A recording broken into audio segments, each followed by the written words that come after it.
차기 연출작으로는 백악관에서 벌어지는 샤이닝이라고 설명할 수 있는 작품을 준비 중이라고 합니다. 이번에는 본인이 연출을 한대요. 훅 땡기네요, 이 영화 진짜.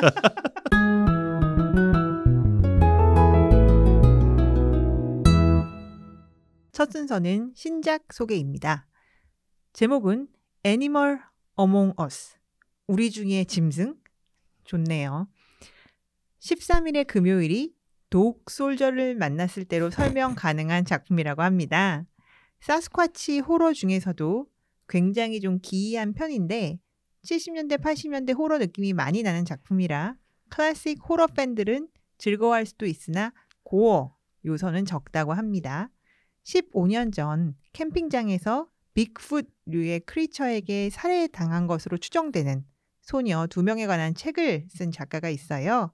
그 캠프장이 다시 재개장을 하니까 행사에 참석해달라는 팬 레터를 받고 찾아가면서 벌어지는 일이라고 합니다. 항상 캠프장이 문제야. 이놈의 캠핑장. 그러니까. 캠핑장. 캠핑만 하고 오지 왜 딴짓들을 하는 거예요? 트레일러는 거의 13일의 금요일을 많이 따라한 게 맞는데 제가 제일 눈여겨본 거는 어떤 배우가 하나 나와요. 근데 이 사람이 제가 어디서 봤는데 누군지를 한참 생각하다가 찾아보니까 90년대와 2000년대 유명했던 격투기 선수 중에 돈 프라이라고 있거든요. 아, 돈 프라이. 여기 조연으로 출연을 해요. 예. 제2의 인생을 시작했군요. 돈 프라이가. 예, 지금 사스쿼치 호러라고 설명을 해주셨는데 저도 이 사스쿼치 호러가 뭐지? 찾아보니까 빅풋이더라고요. 빅풋. 빅풋, 뭐 예티 등등 그런 좀 털 원숭이과라고 해야 많은 되나? 서린 같은 거. 예, 그래서 팁을 좀 드리자면 사스쿼치 호러는 가급적 피하시는 게 좋습니다. 제가 찾아봤어요. IMDb에 그 있잖아요. 뭐, 예. Most Popular 뭐 사스쿼치 무비 이런 거 찾아봤더니 제일 인기 있는 작품이 평점이 3.7인가 그러더라고요. 대신 중독성이 강하죠. 닥두님 좋아하시겠는데요. 아무튼 빅풋 나오는 공포 영화는 무조건 보지 마라.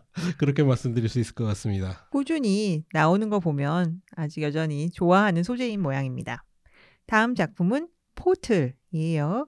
그 나이트메어 시리즈의 낸시 역할로 알려진 배우 헤더 랑겐캠프 주연의 호러로 10월 중순에 공개가 됐어요.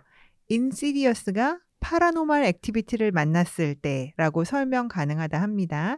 아마추어 유령 사냥꾼 팀의 대장이 이제 매번 이 유령을 잡지 못하고 허탕치는 것에 실망한 나머지 뭔가 일을 벌이다가 발생하는 사건이라고 하네요. IMDb 평점 3.7. 이제 우디님한테 한마디 해야겠어. 이거 보라는 거야, 말라는 거야. 나이트메어에 배우면 그 오리지널 나이트메어 예, 그대로 맞습니다. 나이가 예. 꽤 될 텐데 거기서 낸시가 나왔으면 완전히 거의 뭐 아주머니 되셨더라고요. 중년 되셔가지고 예. 그래요. 보통 이렇게 무슨 영화와 무슨 영화가 만났을 때 그러고 보면 정말 그 영화 분위기가 너무 잘 나고요. 이것도 파라노멀 액티비티하고 거의 비슷한데 좀 더 사람들이 많이 나온다고 봐야 되나? 그리고 뭐 중간중간 또 살짝 벗는 장면이 나오고 그렇더라고요. 괜찮다. 네. 그렇습니다. 이왕 뻥을 칠 거 앞으로는 나는 계속 무슨 영화 준비해? 그러면 올드보이와 기생충이 만났을 때를 준비하고 있어. 이렇게 뻥을 쳐야 되겠네. 난 이 영화 보면 안 되겠다. 크리스가 좋아하는 거 보니까 인시디어스가 파라노멀 액티비티를 만났을 때면 이런 심령 호러를 파운드 푸티지 형식으로 찍었다는 거 아니에요? 그 벗는 게 나오면 그거 훔쳐보기 아니야. 성적으로 얼마나 못합니다. 아니면 침대만 계속 찍고 있을지도 모르지. 예. 다음 작품은 리차드 주얼이라는 제목이에요. 사람 이름이겠죠. 클린트 이스트우드 감독 신작으로 12월 개봉 예정입니다. 그 96년 아틀란타 하계 올림픽 때 왜 폭발물이 들은 가방이 발견돼서 그렇죠. 굉장히 난리가 난 적이 있었죠. 그 올림픽 경기장에서요.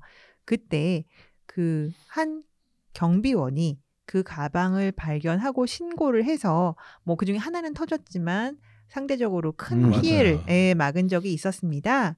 그러나 미국 언론에서 그를 테러 용의자로 보도하면서 여론 재판을 받게 된 이 소시민의 삶은 엉망진창이 됩니다. 이후에 언론사들을 상대로 한 모든 재판에서 승소를 했지만 뭐 이미 삶은 망가진 거죠. 2007년에 44세의 이 경비원 남성은 심장질환으로 사망했다고 해요.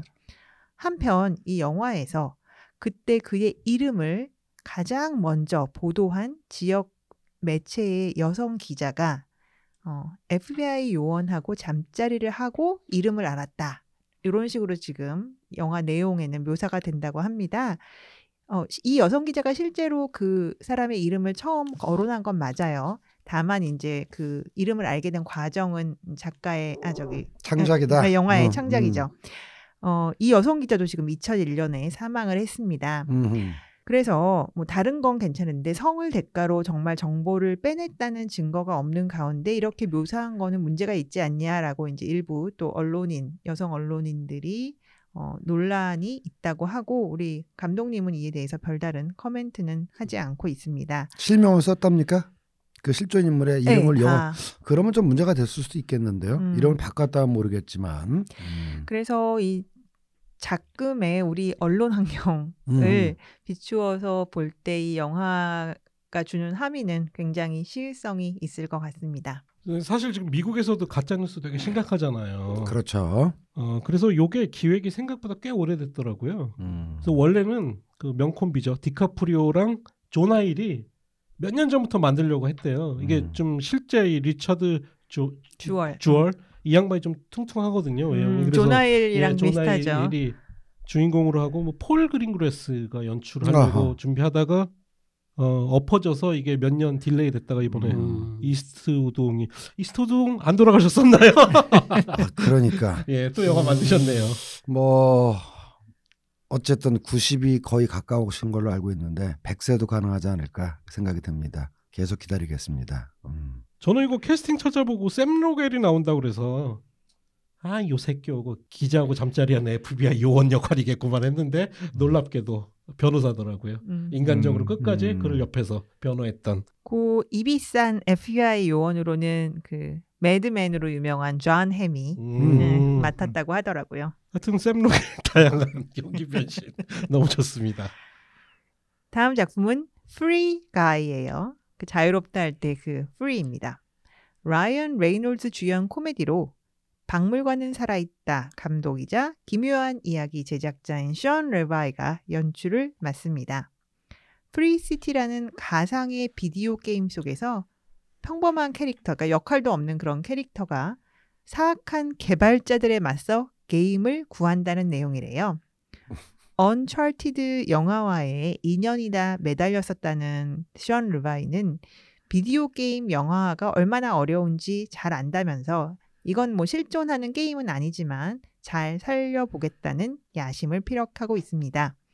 조연으로는 채닝 테이텀, 토르 시리즈로 유명한 타이카 와이티티 등이 출연하고요. 내년 여름 개봉입니다. 타이카 와이티티는 감독 아니에요? 예. 근데 배우로도 나온다. 배우도 하죠. 원래 자기 영화에서 코미디 연기로 유명했으니까요. 그리고 오디님은 뭐 대부분 원어로 외신들 보시니까 모르실 텐데 한국식 표기로는 션 랩이라고 그런가요? 예.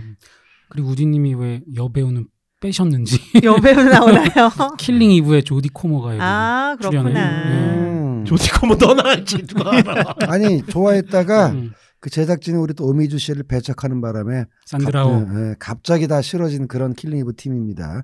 나 시즌 2에서 보다 말았어. 짜증 나가지고.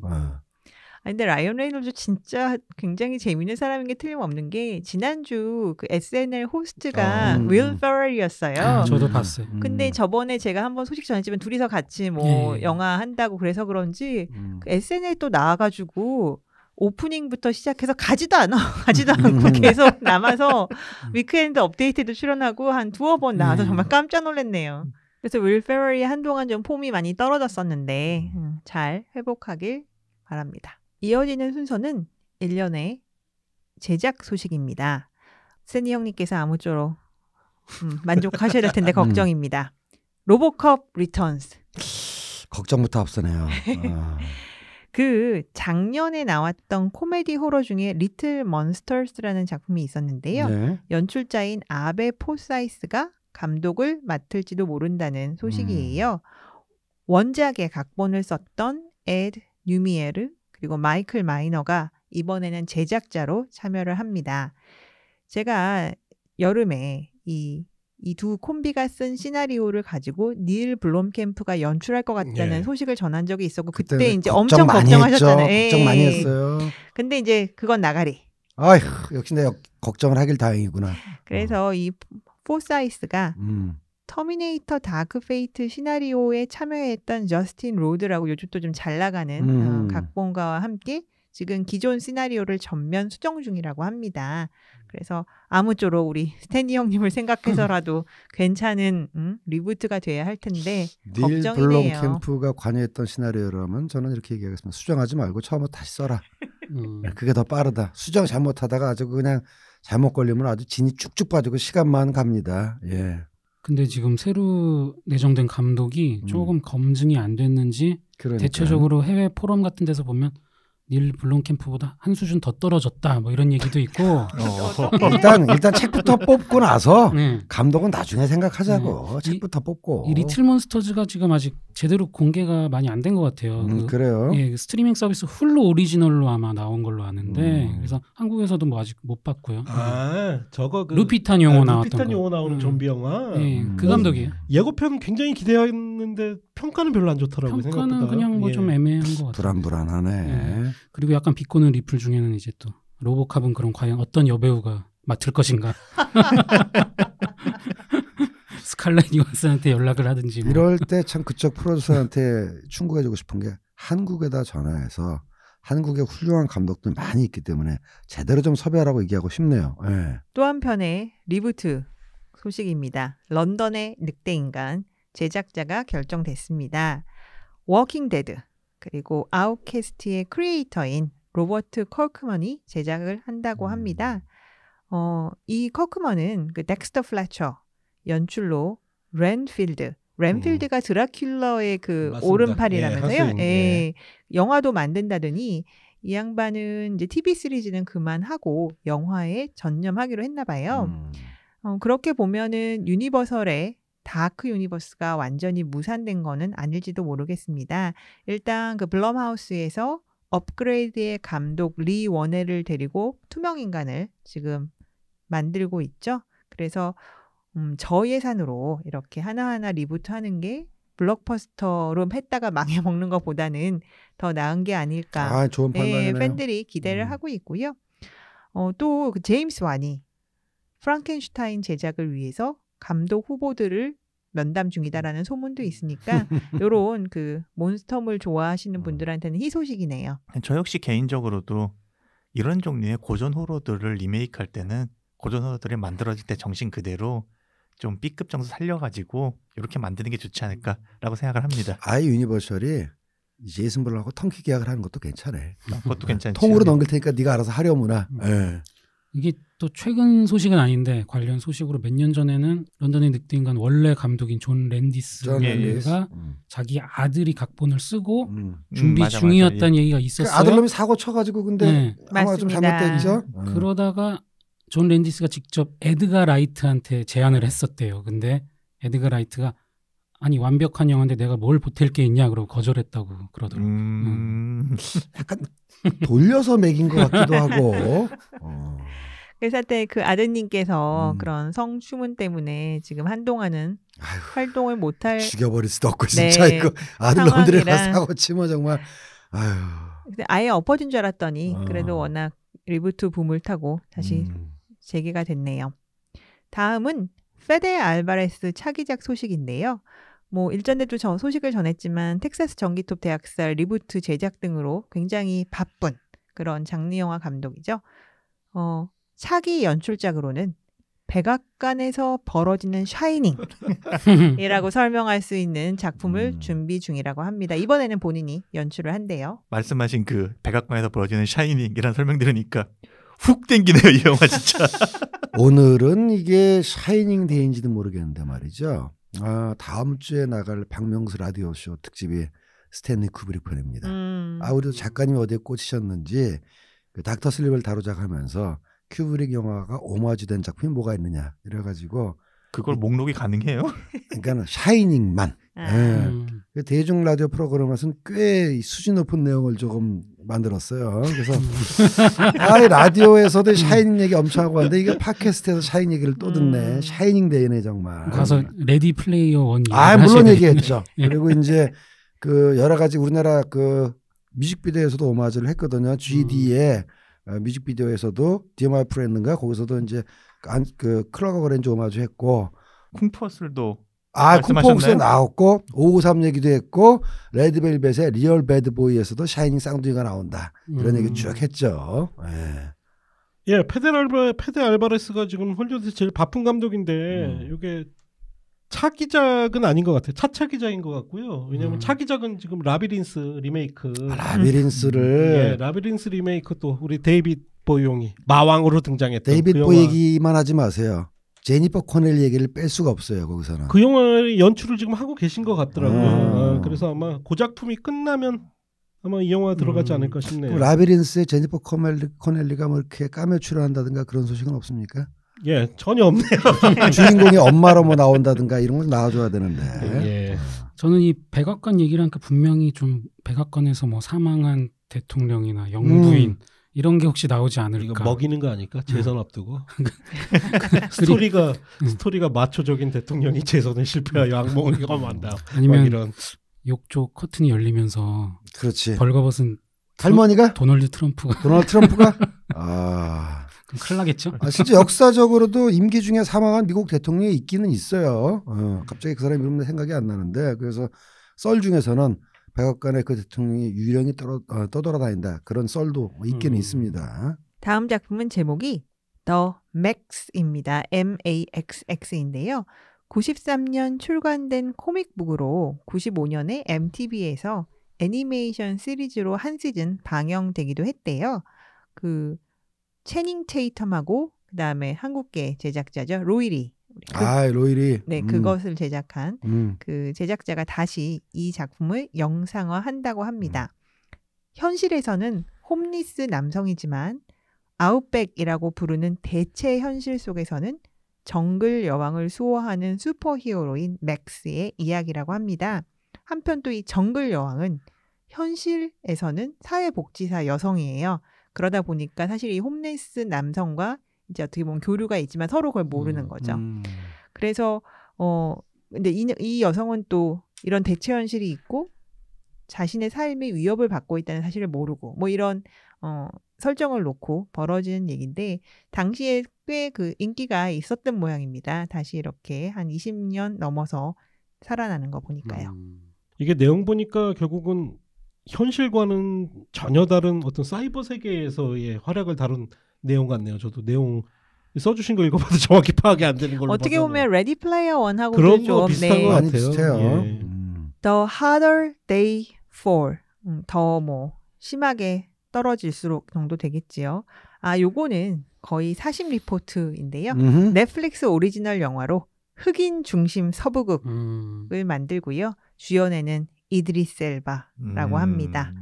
20년 전 자신의 부모를 죽인 원수가 출소했다는 소식을 들은 이 청년은 팀을 꾸려서 그 원수를 추적해서 복수를 하려고 나섭니다.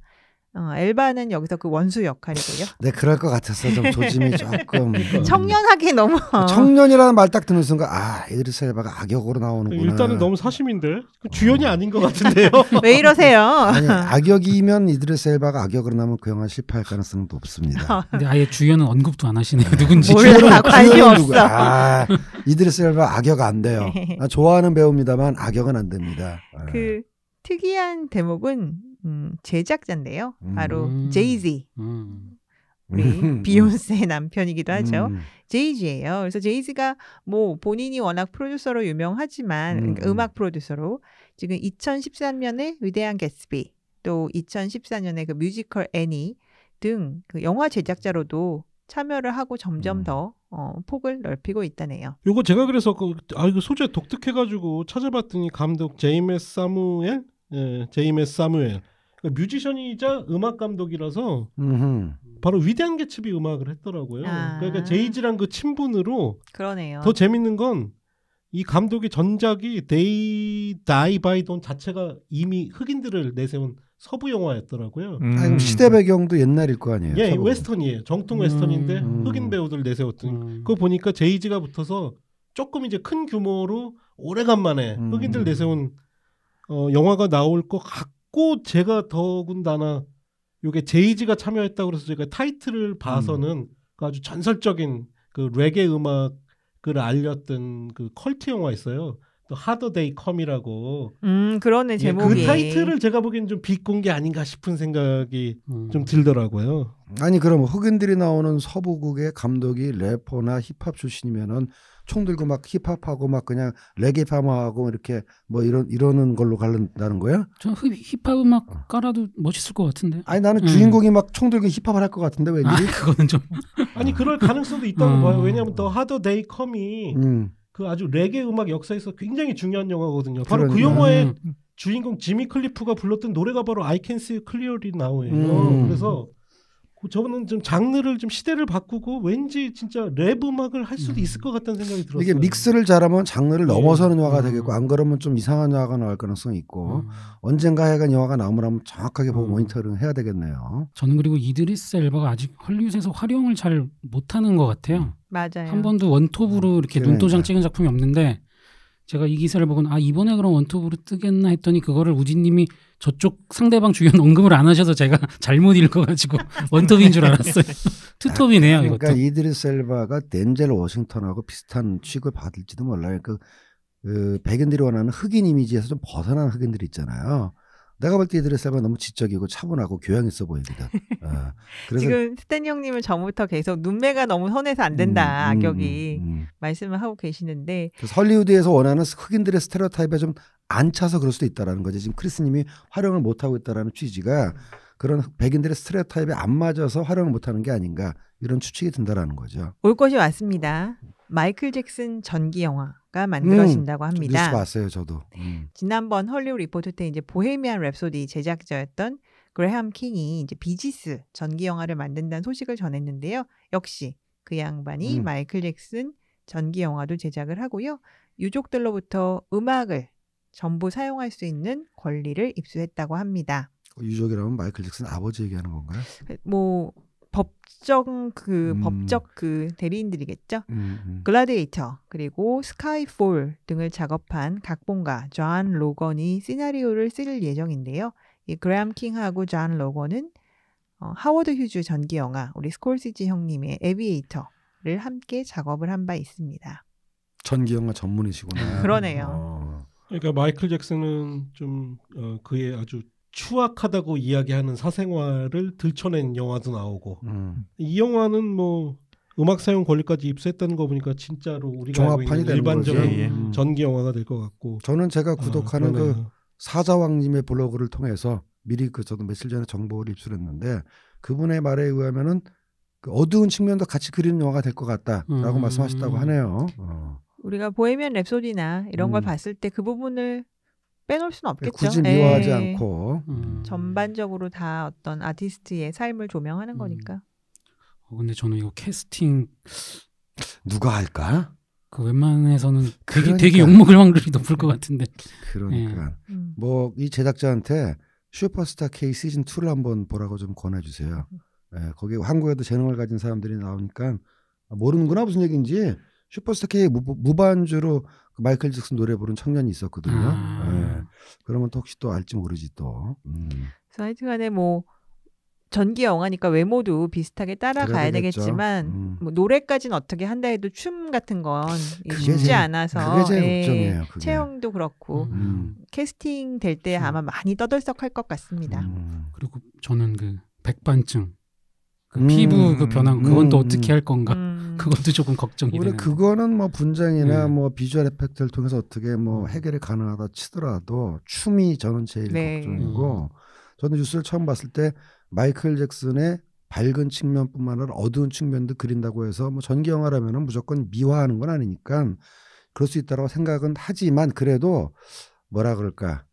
제 뇌리수 저는 마이클 잭슨의 열광적이었던 사람은 아니에요. 하지만 굉장히 좋아하는 음악은 뮤지션이었기 때문에 어두운 측면도 그렇게 악의적으로 그냥 인간적인 실수로 그리는 것까지는 뭐 제가 그럴 수 있다. 또는 마이클 잭슨이 알다시피 청소년기에 이렇게 좀 뭐랄까 원활하지 않은 삶을 살았잖아요. 정상적이지 통상적인 삶을 살지 못했기 때문에 마이클 잭슨 설사 좀 안 좋은 일 했더라도 아주 그냥 악성이 뿌리에서부터 나온 그런 안 좋은 일이 아니라 여러 가지 좀 불우한 원인이 있었다라는 것도 같이 설명이 됐으면 좋겠다. 한마디로 얘기하면 너무 나쁜 놈으로 그리지는 말아줬으면 한다라는 소망이 있는 거죠. 다음 작품은 Escape Room 2입니다.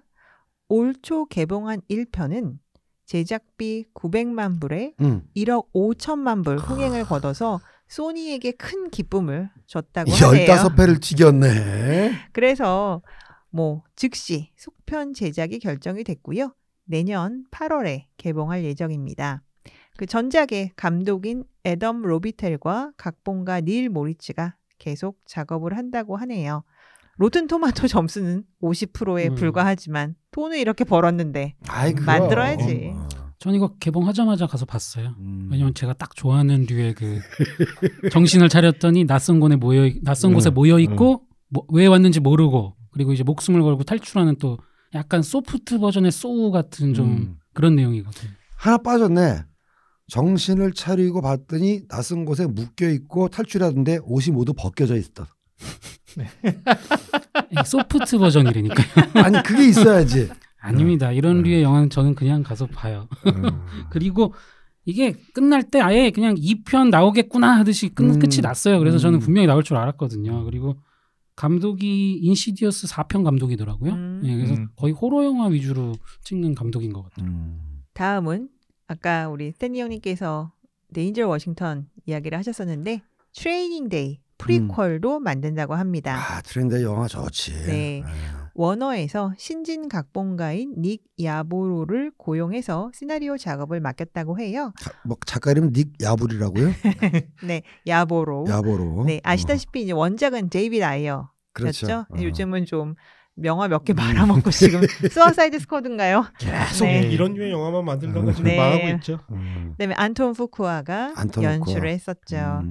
프리퀄은 1992년 LA 폭동 전야를 배경으로 자란. 원작에서 이제 데인저 워싱턴이 맡았던 그 부패한 경찰의 젊은 시절을 다룰 예정이라고 합니다. 야, LA 한인 폭동 얘기하는 거죠? 흑인 폭동. 한인이 피해를 입은. 맞습니다. 아하, 그렇군요. 그래서 그 당시 원작은 1억 불 넘는 흥행을 거뒀고요. 또 2017년에 짧게 TV물로도 만들어진 적이 있다고 해요. 그래서 요 굉장히 너무 숭글숭글해져서 재미없어진 데인저 워싱턴이 확 변해서 그렇죠. 돌아왔던 재기했던 그래서 상도 받고 사실은 오히려 별로 안 했던 연기를 한 거죠. 눈에 힘주고 돌아왔던 그런 작품이었습니다. 이 TV물은 얘기도 하지 마세요. 완전 망작으로 그냥 그래요? 그 부패 백인 경찰로 빌 팩스턴이 나왔었거든요. 아하. 젊은 흑인 형사랑. 근데 몇 편 하다가 막 캔슬됐나 뭐 그랬던 것 같네요. 얼마나 후졌으면. 근데 이제 많이 간과하시거나 혹은 오해하시는 부분들이 있는데 덴젤 워싱턴이 드디어 그 넘사벽이었던 나무주연상 흑인 나무주연상을 무슨 작품으로 받았냐? 사실은 이 작품으로 받았어요. 맞습니다. 그렇죠. 예. 이거 조금 늦은 감이 있긴 한데 또 의외의 작품으로 좀 받긴 했는데 그 전에 아주 너무 주옥 같은 작품이 많아서 그걸로 후보에 많이 올랐지만 최초의 나무주연상 유색인종 나무주연상은 바로 덴젤 워싱턴이 트레이닝 데이로 받았다. 조연상은 글로리로 받았어요. 맞습니다. 주연상으로 일찌감치 받았죠. 그렇죠. 네. 이번에는 병자님이 싫어할 소식일까요? 형사 가제트 실사 영화를 또 만든다고 합니다. 한번 나왔었어요? 심지어. 그랬나? 네. 매튜 브로데릭이 한 맞습니다. 그랬던 것 같아. 이제 83년에 첫 선을 보인 애니메이션 시리즈를 바탕으로 그 99년에 매튜 브로드릭 그리고 루퍼트 에버릿이 이제 악당으로 실사화를 했었죠. 당시 그냥 9천만 달러 제작비에 1억 3천만 달러 흥행이라서 뭐 곤양저냥 본전을 했었는데 그리고 또 2003년에는 비디오용으로 속편도 만들어지고요. 근데 이거를 디즈니에서 또 끄집어내네요. 제가 99년에 이 영화를 보고 나서 매튜 브로드릭을 정말 싫어하게 됐습니다. 괜찮은 놈이야. 왜 그러세요? 좋은 배우인데 참 이건 정말 안타까운 작품이었죠. 그러니까 디즈니 영화예요, 근데? 그때도 아마 터치스톤이었던가? 맞아요. 판권이 애초에 디즈니에 있구만요, 그러면은. 예, 그렇죠. 미국 팬들 사이에서 2명의 배우가 후보로 오르더라고요. 오. 첫 번째는 우리나라에선 인지도가 좀 떨어지는데 그 존 멀레인이라고 스파이더맨 뉴 유니버스에서 그 스파이더 햄 그 돼지 목소리. 캐릭터 목소리를 예. 낸 코미디언인데 맞아요. 굉장히 삐쩍 말랐어요. 네. 멀쩡하게 그것도 생긴. 좀 어울리는 것 같은데 또 한 명이 애덤 드라이버. 아담 드라이버. 속에서 깊은 빡침이 올라온다. 의외로 어울릴지 모르는 생각이 확 들었는데 저는요. 아니야. 나는 라이언 고슬링 추천하겠어. 라이언 고슬링이 의외로 맞을 수도 있어요. 여기에. 라이언 고슬링은 너무 근육이 많은 것 같은데요. 아니야, 저는. 근육 안 많아. 나이스 가이즈에서도 좀 코미디 연기도 하고 그랬으니까 조금 가벼운 그럼요. 것도 라이언 고슬링 잘할 연기 것 잘하니까. 아담 드라이버. 그래. 너 언제 한번 만나. 형이랑 한번 보자. 다음은 디즈니 소식인데요. 다시 한번 피노키오 실사판 연출자로 로버트 저메키스가 물망에 오르고 있다고 합니다. 난 반대세. 저메키스 감독은 이제 워너랑 그 마녀와 루크 그것도 역시 리메이크죠. 네, 작업을 리메이크죠. 이제 막 네. 마쳤대요. 그래서 다음 작품으로 요게 어떤가 이제 물망에 올라서 말씀 중인데 작년에 이제 웰컴 투 마웬이 상당히 저조했죠.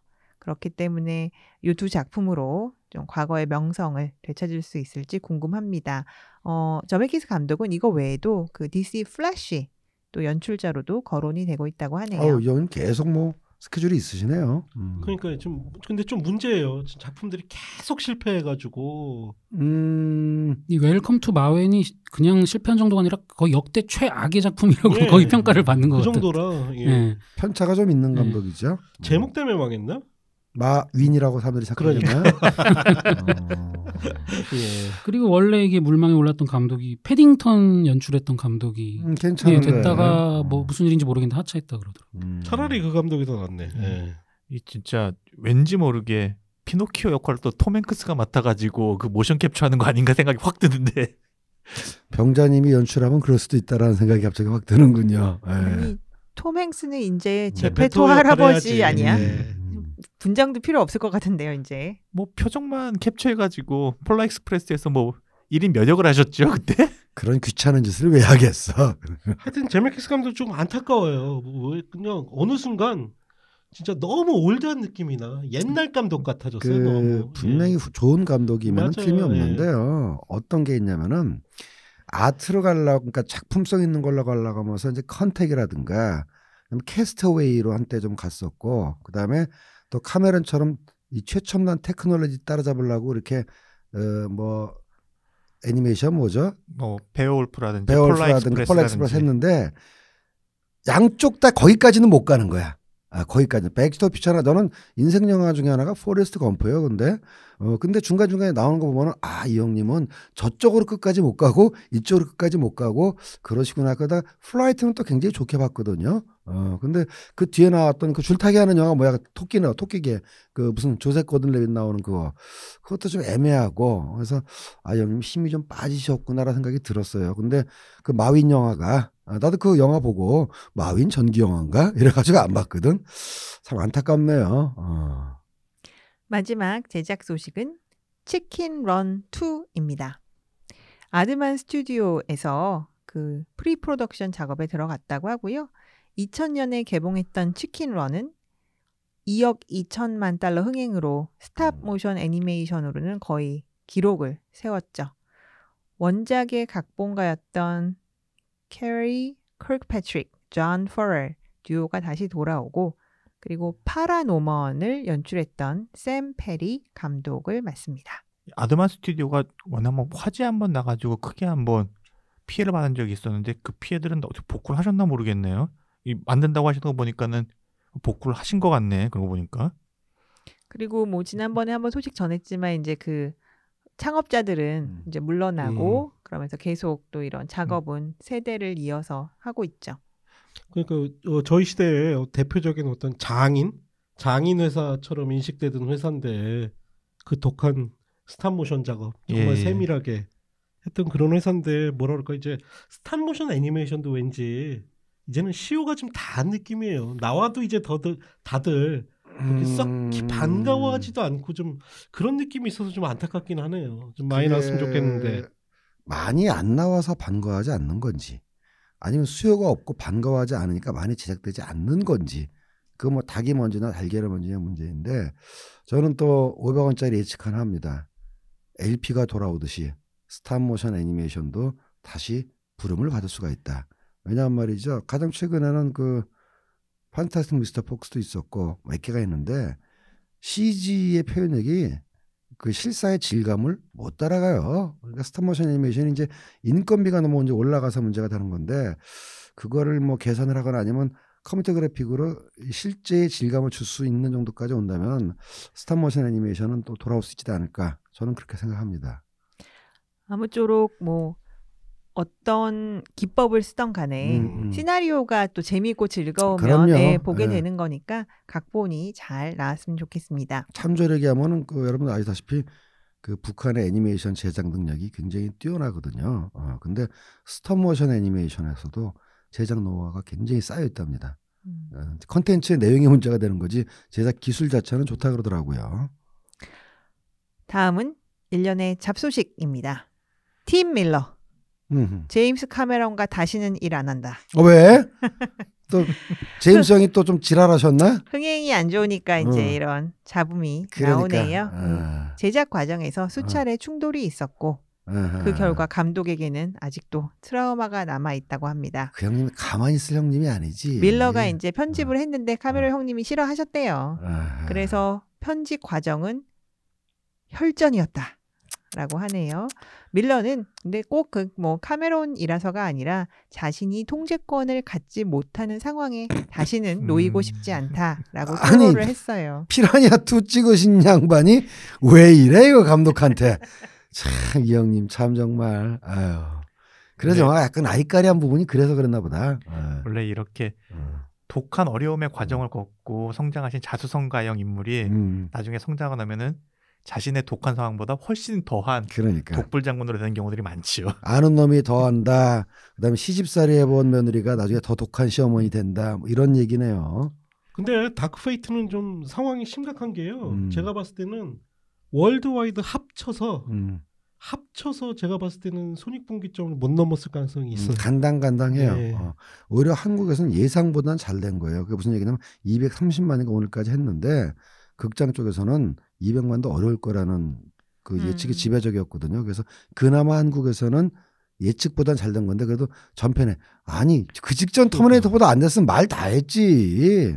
북미에서 뭐 1억 불은커녕 그 뭐 거의 반 정도밖에 안 나왔으니까 월드와이드도 2억 불 간당간당 2억 불 좀 넘었는데 야 이게 순재가 거의 1억 9천만 불 정도면 거의 똔똔이라고 보시면 돼요. 예, 홍보비 따지고 하면 제가 보기엔 이거는 진짜 너무 큰 실패 같아요. 사실은 터미네이터 프랜차이즈 자체가 거의 이제 뭐 힘들어졌다고 봐야죠. 아쉽지만. 한편 그 팀 밀러 하면 또 이제 데드풀 1으로 유명한데 데드풀 2 연출을 맡지 않은 이유로는 라이언 레이놀즈가 발언권을 더 많이 갖고 싶어 했기 때문이다. 예술해야겠네 예술. 했대요. 그래서 밀러 감독은 내가 논의를 할 수는 있지만 어떻게 매사를 다 협상을 해서 영화를 찍냐 그렇게는 못한다. 당연한 말씀. 네, 그래서 프랜차이즈의 어떤 얼굴로서 라이놀즈가 더 중요했고 그래서 폭스와 이제 회의를 했을 때 너무나 이제 그야말로 답정너 상황이었길래 본인이 물러났다고 합니다. 어려운 문제예요. 뭐라고 딱 하기가 좀 어려운 문제인데 어쨌든 감독을 많이 좀 믿어야 된다는 얘기를 하고 싶네요. 그래도 그 제임스 카메론 얘기를 하면서 일은 같이 안 하지만 사적으로는 계속 친하게 지낼 거다 이 얘기를 덧붙였고 그리고 가장 충돌했던 내용이 저거래요. 스카이넷 관련해서 마지막 엔딩에 카메론 입장은 아니 기계가 이기고 인간이 지는 게 뭐가 드라마틱한 내용이냐 이건데 그 똑같은 내용을 팀 밀러는 아니 매번 그렇게 인간이 이기면 그게 뭐가 드라마틱하냐 이제 그거 가지고 의견이 안 좁혀져서 그것 때문에 아마 충돌이 되게 셌다고 그러더라고요. 세계관의 문제이기도 하네요. 어떻게 보면. 그래서 제가 터미네이터 다크페이트 내분 토론 때 한번 말씀드렸던 것 같은데 팀 밀러에 대해서는 조금 오해가 있을 수 있어요. 연출력 입증된 감독이라고 보긴 힘들어요. 왜냐하면 지금 입증된 작품도 결국 데드풀이거든요. 그렇죠. 그리고 그 뭐죠? 그 애니메이션 넷플릭스의 러브 데스 앤 러버. 그리고 원래 VFX 출신이라고 그렇죠. 제가 말씀드렸죠. 맞습니다. 그래서 데드풀은 사실상 캐릭터가 가진 힘, 거기에 라이언 레이놀즈의 그 코믹한 연기가 더해져서 굉장히 큰 성공을 거두긴 했지만 그것이 팀 밀러의 연출력 때문이냐라고 했을 때는 우리가 조금 더 기다려봐야 될 것 같아요.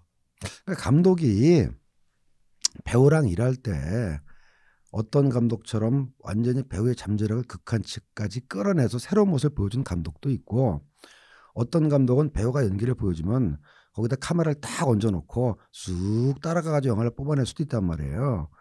뭐 물론 우리가 감독이라 생각할 때는 모든 걸 다 진두지휘하고 이렇게 매니플레이팅하는 게 훌륭한 감독으로 보일 수도 있고, 많은 분들이 그렇게 생각하지만 경우에 따라서 저도 옛날에 그렇게 생각했어요. 그렇게. 근데 배우를 놀게 하고 거기다 카메라 얹어갖고 쭉 따라가는 것도 또 그것도 감독이 하는 거거든. 예. 그래서 제가 말씀드리기 어렵다고 하는 게 말씀드리기 어려워요. 왜냐면 한국의 사례가 자꾸 떠올라가지고 말씀드리기 어렵네. 예. 나이트메어 리부트. 마이크 플래너건이 관심 있다. 반대. 소식입니다. 아까도 나이트메어 얘기, 낸스 얘기한 것 같은데 오늘 나이트메어 뉴스가 많네요. 웨스 크레이븐 유족이 이제 판권을 되찾았다는 소식을 몇 주 전에 전한 바가 있습니다. 그래서 유족은 제작을 희망하는 그 영화 작가들한테 경쟁 PT를 받고 있다고 하는데요. 마이크 플래너건도 자기도 도전해보고 싶다. 내가 아이디어가 있다라고 하네요. 지난번에 나이트메어 이 판권 얘기하다가 로버트 잉글런드가 갑자기 케빈 베이컨 얘기 꺼내서 왜 그랬냐 이제 네. 얘기를 했었잖아요. 근데 알고 보니까 케빈 베이컨이 인터뷰에서 프레디 크루거에 관심이 있다는 얘기를 했었더라고요. 그래서 그걸 듣고 로버트 잉글런드가 자기가 적극 지지한다 이제 그거였어요. 플래너건이 더 나은 것 같은데 내가 볼 때는 지금 닥터 슬립 때문에 파고님이 뭐 반대세요 이러셨나 본데 플래너건 영화 괜찮아요. 나이트메어 하면 또 괜찮아지지 않을까라는 그런 생각도 드네요. 아니 근데 저는 플래너건은 사실은 드라마나 좀 실내극에 좀 강점이 있거든요. 근데 나이트메어하고는 좀 결이 안 맞는 것 같아요. 저도 조금 다른 류의 호러에 맞아. 맞는 감독인데. 아니 나이트메어가 얼마나 지하실에서 벌어지는 찔레극인데 그래. 그래서 좀 활발하게 우리가 프레디 크루거의 좀 그런 광기 어린 광대 같은 살인마의 모습을 보기에는 저는 좀 마이클 플래너건은 아닌 것 같고. 네, 1편의 느낌으로 간다 그러면 저는 마이크 플래너건도 의외로 맞지 않을까 생각은 좀 들긴 해요. 이 나이트메어 시리즈 얘기할 때 그 광대, 굉장히 과시적인 살인마로서의 그 프레디 크루거는 사실 3편에서 정립됐다고 보는 게 맞거든요. 1편과 2편 생각해보면은 글쎄요, 마이크 플래너건도 잘할 수 있는 부분이 있지 않을까 생각은 드는데 역시 저도 우려가 되는 건 사실이긴 합니다. 하여튼 저는 마이클 플래너건이 파워포인트 잘 못 따랐으면 좋겠네요. 그 뭐죠? 파워포인트의 그 유명한 그 캐릭터. 그 번호. 네, 번호 이렇게 등장시키고 그래서 떨어졌으면 좋겠네요. 제이와 사일런트 밥. 헐리우드 스타의 거리에 별 달았다라는 소식입니다. 케빈 스미스 그리고 제임스 미유가 점원들로 데뷔한 지 25년 만에 헐리우드 스타의 거리에 별을 올렸어요. 그 지난 10월 14일이 그들의 신작 제이 앤 사일런트 밥 리부트 시사회가 있었던 날인데 그날 오전에 미리 기념식을 가졌고요. 벤 애플렉이 와서 축사를 해줬다고 합니다. 오랜 친구가 또 와서 해줬네요. 그러게요. 벤 애플렉이랑 한동안 되게 사이 소원했었다고 그랬는데 그게 그 전 부인인 제니퍼 가너가 그렇게 케빈 스미스를 싫어했다고 그 얘기가 있더라고요. 좀 뭐 이런 드럭신 같은 이런 거. 쟤랑 어울리지 좀 마 뭐 이런 거. 그 얘기도 있고. 베개송사에 그리고 넘어갔구만. 벤 애플렉이 케빈 스미스를 싫어하는 건 아닌데 케빈 스미스가 너무 이렇게 사적으로 있었던 일을 공개석상에서 이렇게 막 얘기를 하니까 좀 쪽팔리거나 이런 게 있어서 그것도 약간 뭐 영향이 있었다고 그러더라고요. 본인은 이제 무게 잡고 감독해야 되는데 옛날 어렸을 때 얘기하고 그럼 싫지. 그러니까 뭐 혹시 제이와 사일런트 밥을 캐릭터를 모르시는 분들을 위해 설명드리자면 케빈 스미스 영화에 출연하는 어떤 자전적 캐릭터들인데요. 특히 이제 제이 역할의 제이슨 뮤는 원래 전문 배우도 아니었고 실제 길거리에서 막 맨날 마약하고 그러는 친구인데 케빈 스미스가 흔히 얘기하는 뉴저지 연작들을 제작을 중단하면서 제이슨 뮤가 충격받아가지고 막 어디 사라져가지고 막 죽은 거 아니냐 이런 소문도 많이 났었는데 오히려 좀 다시 마약이나 이런 거 치료하고 이제는 전문 배우 활동을 좀 하는 것 같더라고요. 그야말로 그냥 촬영장 근처에 있던 양아치 동네 우리 청년 데려다가 같이 한 거죠. 굉장히 개그 콤비 같은 맞아요. 역할인데 예. 이들이 이제 주인공까지 되었네요. 하루 한 주라도 이분 이름을 입에 올리지 않으면 가시가 돋는 스티븐 킹 소식인데요. 그 저택을 박물관이자 작가 휴양시설로 개조한다입니다. 메인주 벵고어 시에 위치한 스티븐 킹 가족의 저택을 개조하는 것을 시의회로부터 만장일치 허가받았다고 합니다. 이 저택은 앞으로 그 킹의 작품을 보관하는 수장고 역할과 동시에 한 번에 5명의 작가가 묵으면서 쉬면서 작업을 할 수 있는 일종의 휴양시설로 변모한다고 해요. 방문자는 이제 엄격한 예약제로 출입을 가능하고요. 시에서는 뭐 너무 고맙다 이렇게 해줘서 기증을 했다는 얘기인가요? 그러면 뭐 기증까지는 아니지만 이익을 창출하지 않는 그런 어떤 시설로 본인은 거기서 더 이상 살지 않고 살지 않고요. 저는 그래서 이 소식을 처음에 딱 듣고 스티븐 킹 사망 소식인가? 갑자기 왜 네. 집이 너무 많아서 예전에 살았던 저택인 거죠? 여기가 그 모든 여기 창작의 산실. 네, 상상의 산실이자 또 본인 작품의 무대, 뭐 그것의 배경이 된 네. 도시이기도 하고 이 도시를 배경으로 모든 그런 가상의 자기 마을을 미국의 대표적인 중산층 도시같이 묘사된 그곳이죠. 거의 이제 스티븐 킹은 거의 하는 이런 행사나 이런 거 진행하는 게 거의 미국의 이회수 씨급이네요. 나중에 진짜 나중에 네. 스티븐 킹이 돌아가시고 나면 그 집은 정말 헌티드 하우스가 되겠는데. 여기 묵는 사람들 가지고 또 소재로 또 소설 하나 쓰실 것 같은데. 아니 거기는 소설가가 돌아가신 스티븐 킹이 나하고 얘기했다라고 해서 또 그런 책을 하나 쓰겠죠. 마지막 잡소식은요. 킬보트 몰아보기 행사가 열린다고 합니다. 올해 블랙 프라이데이에는 80년대 호러 클래식 킬보트 원제는 쇼핑몰 24시간 제목 좋다. 방영된다고 하네요. 뭐 블랙 프라이데이는 사실 이 방송이 업로드 될 때쯤에 이미 지나 있을 가능성도 있겠지만 그 86년 TV 영화로 제작된 작품인데 어떤 쇼핑몰에서 알바를 하는 10대들이 그중에 이제 한 상점에서 몰래 모여서 심야 파티를 즐기다가 문을 다 닫고 퇴근들을 해버리는 바람에 그 안에 갇히게 됩니다. 그런데 몰을 경비하는 로봇 보안 시스템이 오작동을 하면서 막 그 살인극이 펼쳐지는 그런 내용이라고 하네요. 그래서 11월 29일 자정에 시작을 해서 24시간 동안 방송이 된다고 하니까 미국에 거주하시는 영화 친구 중에 보시는 분이 계셨길 바랍니다. 예, 그 유명한 뭐 걸작이라기보다는 좀 일종의 컬트 영화고요. 아마 블랙 프라이데이에 몰려드는 그 몰에 몰려드는 사람들을 위한 영화 같은데 이번에 뭐 블랙 프라이데이 많이들 지르셨어요?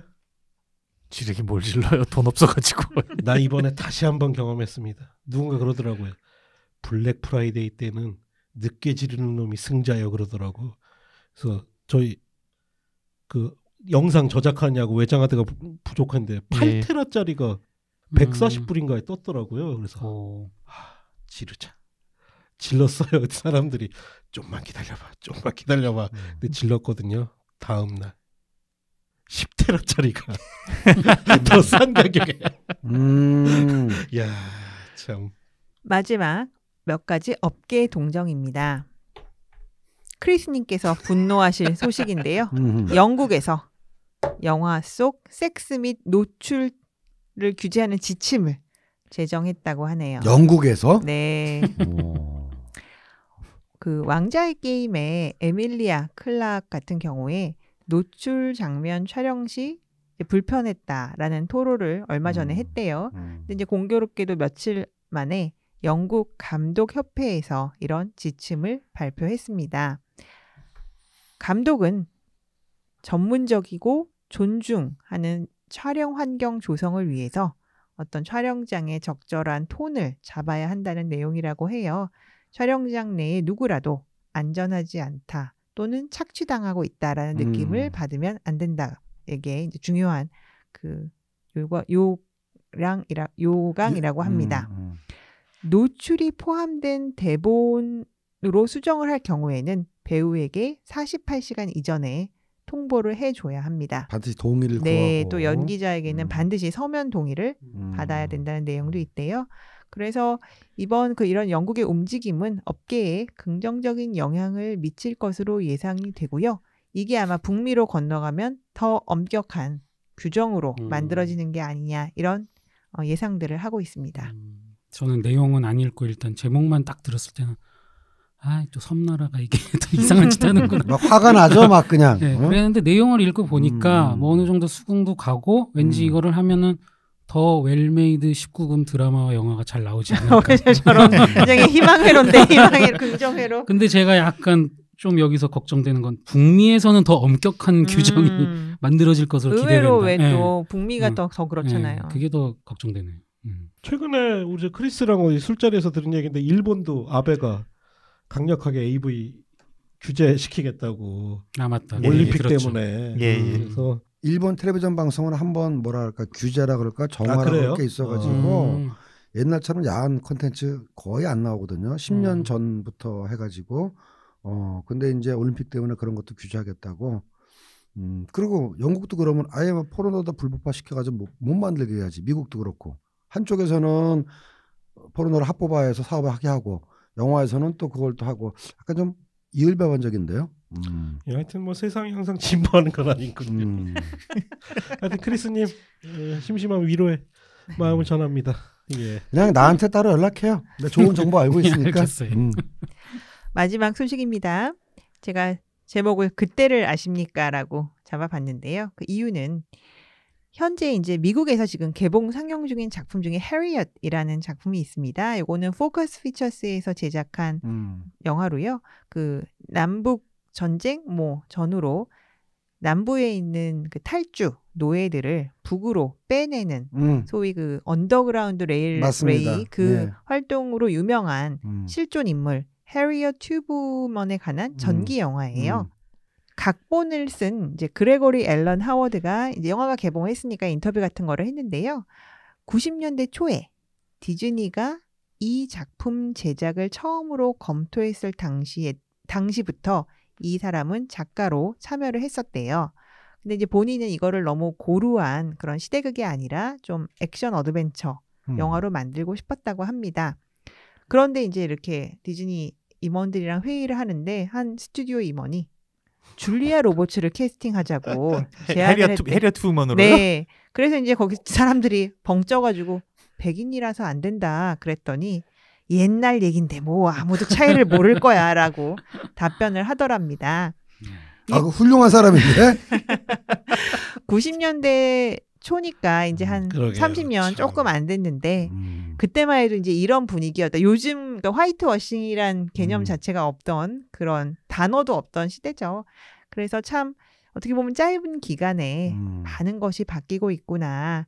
그러다 보니까 이제 지금 그 30년 전과 지금을 동시에 좀 문화적으로 살고 있는 우리 요 40, 50대 세대가 혼란스럽게 느끼는 것도 당연하다는 생각이 들었습니다. 그래서 저는 한번 찾아봤더니 이 당시에 이 해리엇 튜브먼의 별칭이 모세였대요. 모세. 그들을 이렇게 인도했다. 그리고 진짜 대단한 여성이더라고요. 연합군 들어가가지고 실제 군 복무는 아니지만 간호사 역할도 하고 하면서 북군에서 쉽게 얘기해서 간첩 역할을 한 거예요. 정보밴에다가 같은 흑인들 탈출시키고 아주 대단한 인물이었는데 그러니까 그러니까 제작자 입장에서는 그럴 욕망도 있을 법하다는 생각이 들더라고요, 진짜. 이 정도 스토리면. 그때는 줄리아 로버츠는 장사가 된다고 생각했으니까. 굉장히 잘 나갔던 때니까. 근데 지금으로서는 진짜 거의 용납이 안 되죠. 생각할 수도 없는 캐스팅이죠, 사실. 그야말로 그 스토리야말로 Great Escape네요. 예, 그렇죠. 통해서 탈출하고. 그래서 요즘 이제 우리가 계속 퍼스널 컴퓨터 때문에 계속 말들이 많고 그렇긴 한데 불과 이제 우리가 조금만 돌이켜봐도 이런 시기가 있었고 그러니 이제 세상이 많이 변했다는 거를 다시 한번 항상 우리 스스로 좀 생각을 해야 될 것 같다는 생각이 듭니다. 그래서 너무 작품이 갑자기 그렇게 되는 경향에 대해서 왜 이래? 라고만 또 볼 건 또 아닌 것 같기도 하고 그러네요. 그러니까 이게 보니까 영국이나 이쪽에서는 오히려 이게 PC함이 그 소재 다양화 측면에서는 오히려 또 도움되는 지점도 있더라고요. 우리가 그냥 막연히 그냥 백인들이 출연했던 영화들을 이제는 실제 원작 소설이 가지고 있는 뭐 영국식 그렇죠. 특유의 그런 작품들을 문예 영화들 같은 경우에는 그 인종을 제대로 살려서 나온 그런 작품들이 심심치 않게 나오는 것으로 봐서는 뭐 꼭 항상 뭐 단점만 있는 것은 아니다 싶은 생각도 드네요. 예, 하여튼 이것으로 이번 주 헐리우드 리포트 마치겠습니다. 고맙습니다. 감사합니다.